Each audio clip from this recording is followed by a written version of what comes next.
Hello everyone, welcome to 1111 Pinoy Tarot. This is a collective reading about love and situationship.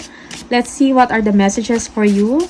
Please subscribe, comment, like, and share. Don't forget to tap the bell to notify you for new readings from this channel. Please watch until the end of the video. Maraming salamat po sa inyong support. Let us see what are the messages for you. Ano yung mga energies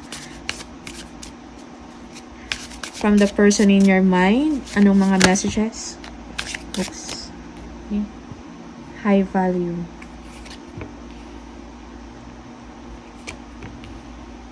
Ano pa? Oof. Toxic love. Okay. You might be a person with high value. Okay. The Empress. Beautiful. Sexy, abundant, and confident. Okay, nasa inyo na.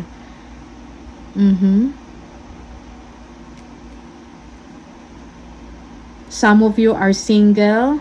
Okay, confident. Have may magandang trabaho or secured sa work. Okay, looking for love. Okay. Secretive. Sneaky, mysterious, hiding information. Merong sekreto, okay? Merong mga tinatago na information sa inyo, yung person na nasa isip. Okay? Merong may gusto sa inyo pero hindi masabi-sabi. Okay?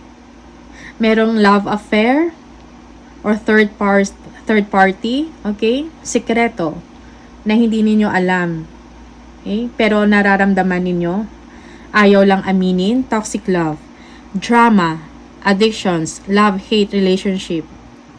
Okay. So, merong drama na nangyayari.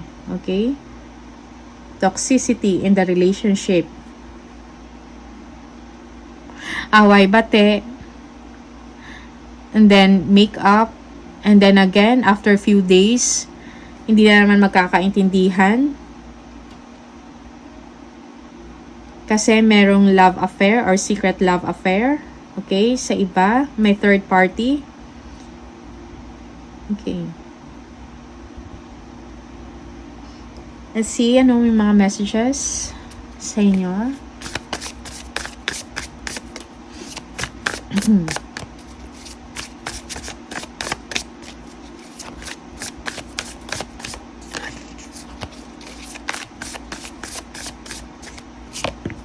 Okay. For some of you, you are dealing with someone who is older than you, much older. Okay. A successful person. Knowledgeable. Okay. Maybe a consultant, a manager. Okay. Maganda yung posisyon sa trabaho. May authority. Okay. Some of you, they feel that you are a successful person and then merong insecurities. Okay. Pinag-iisip, lagi kang nasa isip, okay? Iniisip ang inyong sitwasyon. For some of you, curious kung ano nangyayari sa relationship. Merong tinatago.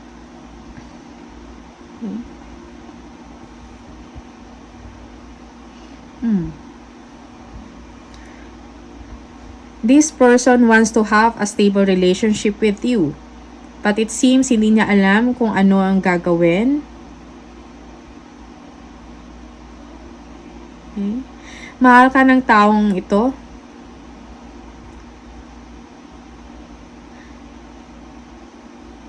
Okay. Maybe you are dealing with someone na mayaman, okay, maganda yung trabaho, may kakayahan. May kakayahan sa buhay. Okay. Pinag-iisipan, gusto niyo magkaroon ng stability na relationship with you. Meron na mga plans para sa inyong dalawa. Okay. You are also enjoying the companionship with this person. Okay? You are contented with this person, napapasaya ka. Parang kung ano yung gusto mo na ibibigay sa inyo, material wise. Okay?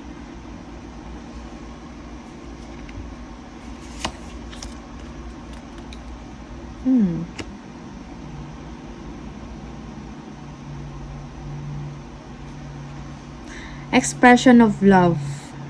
Okay?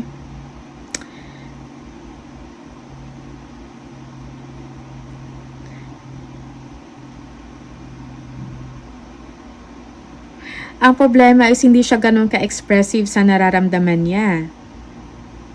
Because this person is a mature one.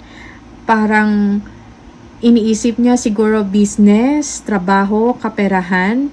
Pero pagdating sa emotion or sa love, nahihirapan siya mag-express or ipakita yon. I mean, yung love language niya is through giving gifts, okay? Pero nag-iisip na siya ng future about you.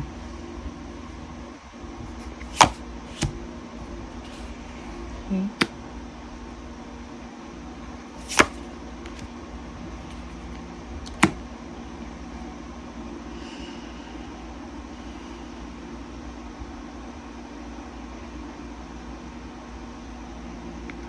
Marami ring pinaglalaban yung taong to.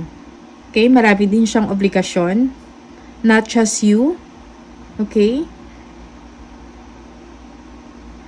But he's not the person na basta-basta na lang nag-give up. Okay?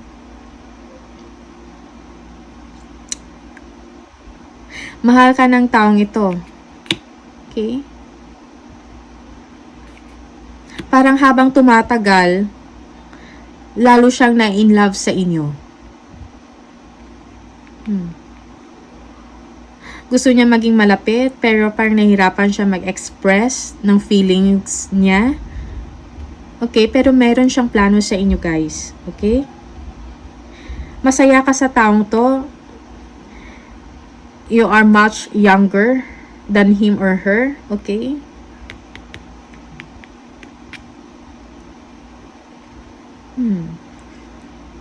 Willing siyang ipaglaban ka.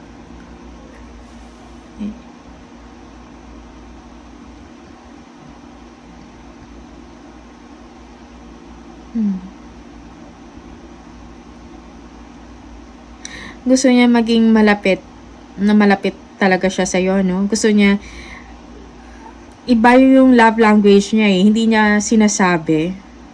Pero pinapakita niya by buying things for you. Sinasabi niya yung mga plans, but not the feelings, okay? So you have difficulties in this kind of situation. Kasi gusto mo i-express or sabihin sa'yo kung ano yung nararamdaman niya sa'yo. Gusto mo maging sweet siya. Okay?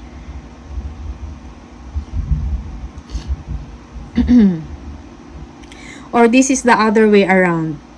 Okay? Pwedeng ikaw to someone.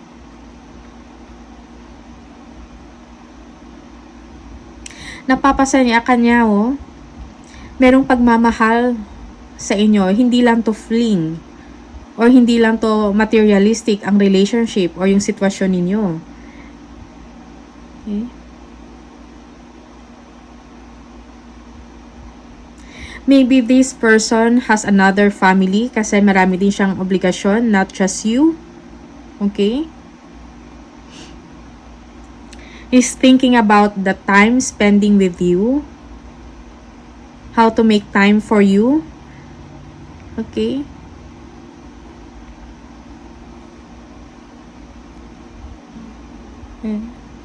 Pero merong totoong pagmamahal dito. Napapasaya ka niya.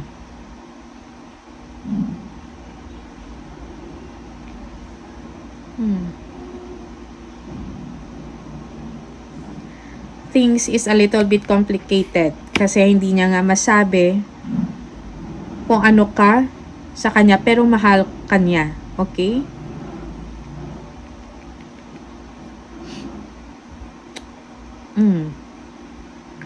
Let's see kung ano yung gustong sabihin sa'yo ng person.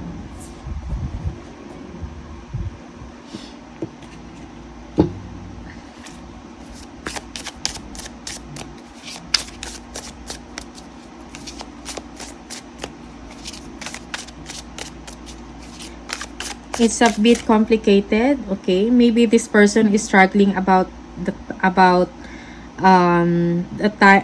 having time for you, okay?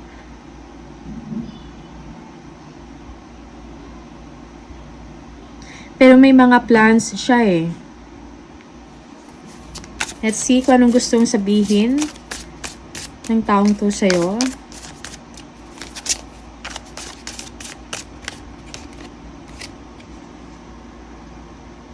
I don't know who I am anymore. Okay? Naiisip ka niya, mahal ka niya, pero hindi niya alam kung anong gagawin. Okay?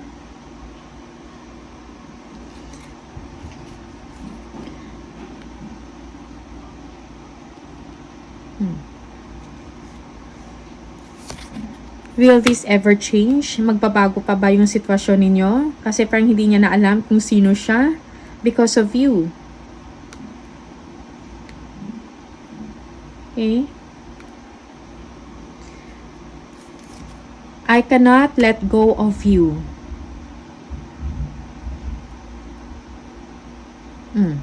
Ikaw ay nagpapasaya sa kanya.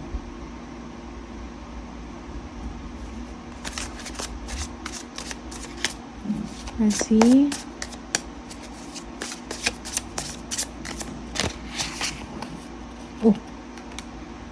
Takpan lang natin tong word na to. Intimacy, okay? Maganda yung chemistry ninyo. The passion is there.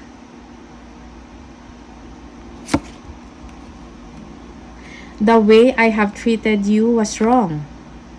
Okay? So, maybe the situation is complicated. Hindi niya ma-express. It's because may mga obligasyon siya. Parang hindi lang ikaw.